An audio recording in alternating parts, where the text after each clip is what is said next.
quloq parda teshilsa odam qancha vaqtda kar bo'lib qoladi? Ba'zi odamlar quloq pardasi teshilganini eshitishi bilan yoki teshilganini bilsa juda vahimaga tushib qoladi, qo'rqadi. Bundan qanchalik qo'rqish kerak? O'zi pardani teshilishning ikki xil yo'li bor. Birinchisi travmadan bo'ladi, qulog'iga nimadir tiqib oladi yoki shapaloqdan bo'ladi, yana suvga sakrashdan. Qisqasi travmadan bo'lganda birinchi 3 kunligida vrachga murojaat qilsa, 90% holatda bitib ketadi. Faqat to'g'ri muolaja qilinsa. Quloqga umuman dori tomizish kerak emas, tomchi dorilardan. Sharti shu. Ikkinchisi, burundagi quloqdagi yiringli jarayonlar natijasida qulog'iga asorat beradi va parda teshilib, undan yiring oqadi. Bu paytda birinchi yiringli jarayon bartaraf qilinadi, undan keyin quloq pardasi konservativ yoki operativ yo'l bilan tiklanadi. Parda teshildi degani sirazi kar bo'lib qoladimi? Yo'q.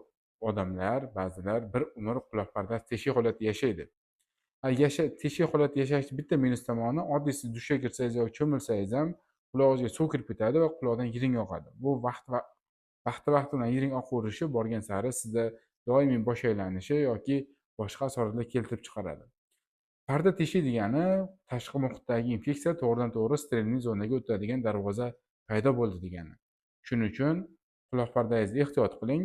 Teshilib qoldimi, xavotir olmang-da, tezda lor vrachga murojaat qilsangiz, lateks degan narsa bor yoki holatiga qarab vrach o'zi sizga tavsiya etadi. Salomat bo'linglar.